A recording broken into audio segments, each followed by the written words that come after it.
Yo, what is up, you guys? Welcome back to Small Talk Sports, episode 10. Can you believe we made it to double digits? Neither can I. All right, we have a lot to talk about. It's MLB opening week-ish. All right, baseball pretty much just started. We have NBA playoffs right around the corner. And of course, we have some tennis to get into. All right, if you're following the TikTok, you know that we've been posting like crazy about tennis, but there was some good content at the U.S. Men's Clay Court Championship over in Houston. Now, let's start off with the Dodgers. So luckily, I was at the Dodgers opening day. Again, if you follow us on TikTok, you probably saw it already, but it was an absolutely dazzling experience, okay? I talked a lot about the pitch clock. You probably think I'm pitch clock baiting at this point, but I promise I'm not. If I talk about it next week, I lied, but I don't think that's going to happen.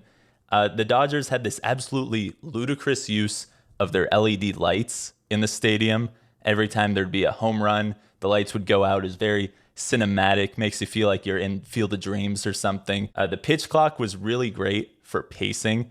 I know that's not just a Dodgers specific thing, but it really sped up the game of baseball that we love. There's some other rule changes. I'm not going to turn this into a purely baseball rule change analyzation, but the bases are a little bigger.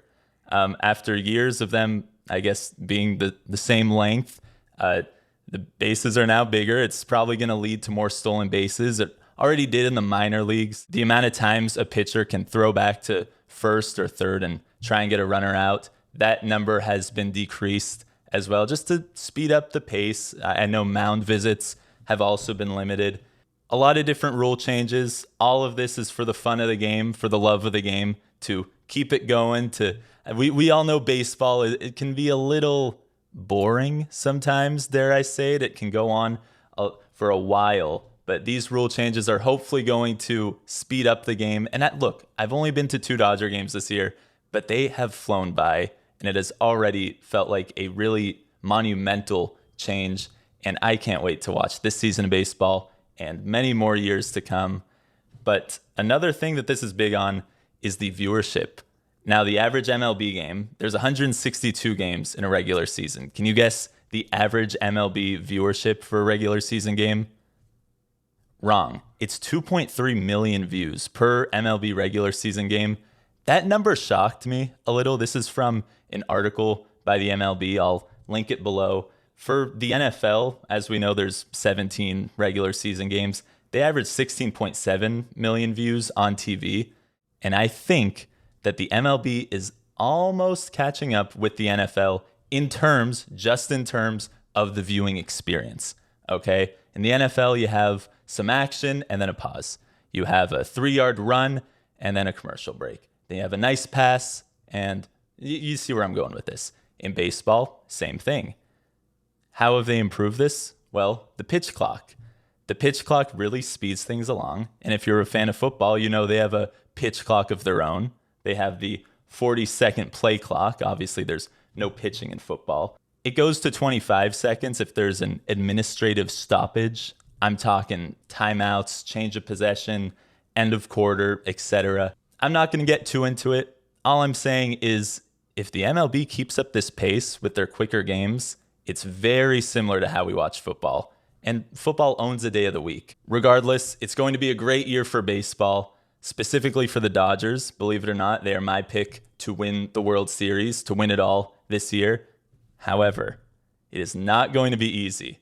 All right, I think the Padres are going to win the NL West, but the Dodgers are going to go from the wild card to the championship. I know it sounds crazy. The Padres look insane. Their roster is wild. Xander Bogaerts is off to a hot start. He was such a good pickup for them. I love David Dahl. He was a longtime Rocky. Most recently got him from the Rangers. He's going to be a sneaky good pick for them. And of course, Juan Soto. Nothing has changed about him. Already 2 home runs this year. And I think you're forgetting they get Fernando Tatis Jr. back on April 20th. So good for the Padres. But I don't think they're going to win the NL. They'll win the NL West. They're not winning the pennant. Let me be clear. There's a lot of good teams in the National League. I think the Mets have a pretty solid squad. Kodai Senga from Japan, he had a really nice debut in the MLB. When he first signed with the Mets, my friend Noah Cameras, who you may have seen here on this podcast, he mentioned how this contract that the Mets gave him was very doable for the Dodgers, and he was surprised that we didn't. I was equally surprised. Then I found out he's 30 years old. If you follow baseball closely, this is probably common knowledge for you. But in the offseason, I was not quite in my midseason form. I really just assumed that this guy was like 22, 23 years old, and that's why all these teams are going crazy. And rightfully so. He's a very talented player. But 30 years old, signing him for 5 years, who am I to judge? Speaking of Judge, Aaron Judge and the Yankees are off to another great start, just not as great as the Tampa Bay Devil Rays. They are 9-0 this season. That's one of the best starts in baseball history. I still don't think they're going to walk away with the pennant. That's been a theme of this video, me raving about teams and then telling you that they're not going to win their respective conference. I think the Yankees take this. They play the Dodgers in the World Series. And of course, I got the Dodgers walking away with this. But again, I just want to be very clear. They are not winning the division. They're going to go from being on the bubble to winning a ring. Just like another Los Angeles team that I know, the Los Angeles Lakers. Now, as you know, the NBA season just wrapped up today on Easter Sunday, and the Lakers could not have peaked at the more perfect time. They're the best team in the NBA after the trade deadline. They finished in the 7th seed, and after starting 2-10, LeBron said it best in a post-game interview. He said he was talking to AD. He said, "Hey, man," I'm not quoting him exactly, but he said, "How the heck did we finish this season over 500? Given everything the Lakers went through with injuries, with off-the-court stuff, disgruntled players, I think it's really phenomenal. It shows the mental toughness of this team. It shows that LeBron's partnership with the Calm app is really working. They're all set to play the Timberwolves in the play-in, who will be without Rudy Gobert and Jaden McDaniels, both because of some really unfortunate punches. More on that later. Jaden McDaniels, and this is unconfirmed, I just read this on ESPN. Jaden McDaniels broke his hand punching a wall at halftime. I think it's really fitting that the Timberwolves are the ones to play the Lakers in this play-in because it shows the lack of maturity on their side. And then we just talked about how much the Lakers overcame and how mature that they are to just lock down, buckle up, get that next man up mentality. And look, we're in the, well, not quite playoffs, but we're in the play-in. Obviously, I think they're going to beat the Timberwolves in the play-in and then go on to play the 2-seed Grizzlies in the actual playoffs, another immature team who I've talked about around here. So honestly, maturity is the key thing for the Lakers. They're my pick to win it out west. Surprisingly, the 76ers are my team to win it in the East.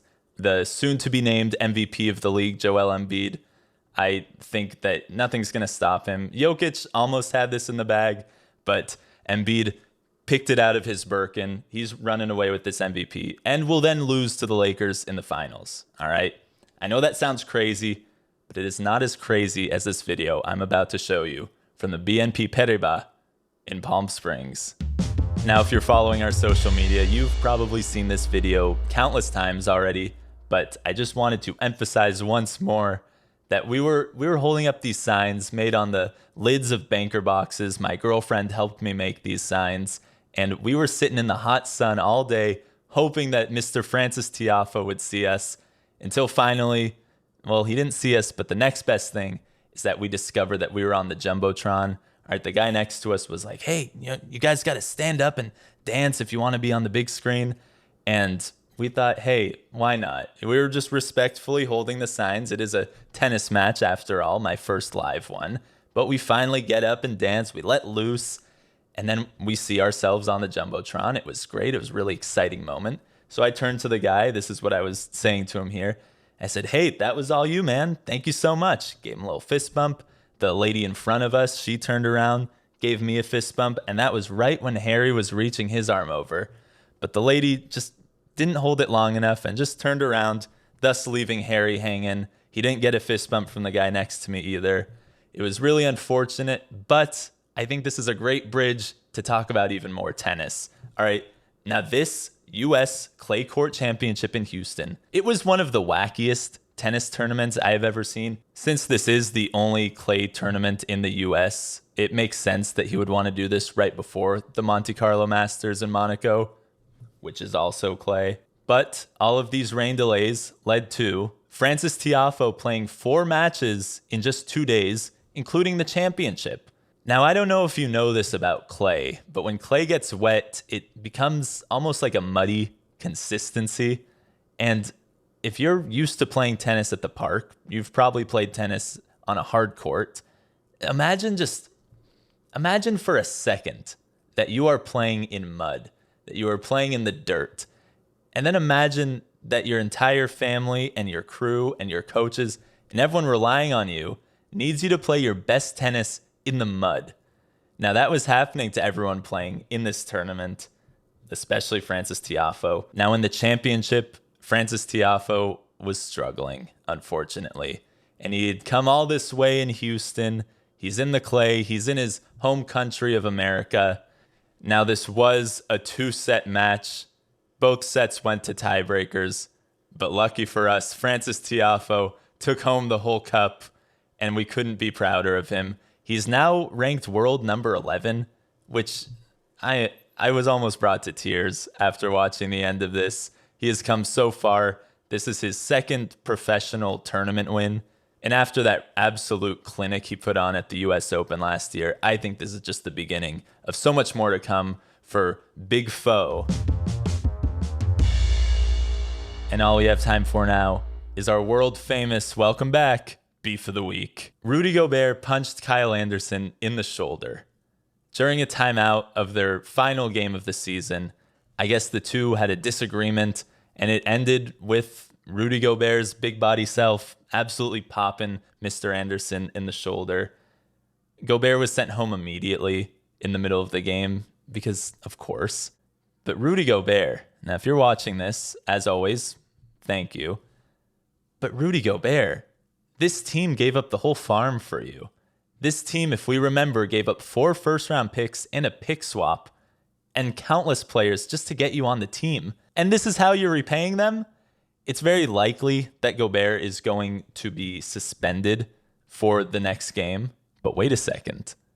This was the last game of the regular season. So the next game is the play-in game against the Lakers. Rudy Gobert in probably the biggest game of the season, no, indefinitely the biggest game of the season, is not going to be there because of a very dumb move to his own player. I got the Lakers winning this play-in game by 35 points. Probably not as bad as the Warriors, who on Easter Sunday beat the Trailblazers by 56 points. I wish they didn't, because that would have led to the Lakers getting a slightly better seed. We would have been the 6th seed. We wouldn't have to do any of this play-in BS. But then we wouldn't have had that punching joke from earlier in the podcast, losing Gobert, Jaden McDaniels to unfortunate punches. No, you guys don't? All right. Well, that's all the time we have for today, everyone. Thank you so much for staying on this journey with us. And we made it to double digits. Despite the scheduling conflicts, the haters, all the outside noise, we're here. I have honestly missed sitting down here and talking to a camera, knowing that you're listening on the other end, and knowing that Harry is sitting right behind it. Thank you so much, everyone. I'll see you next week. Small Talk Sports.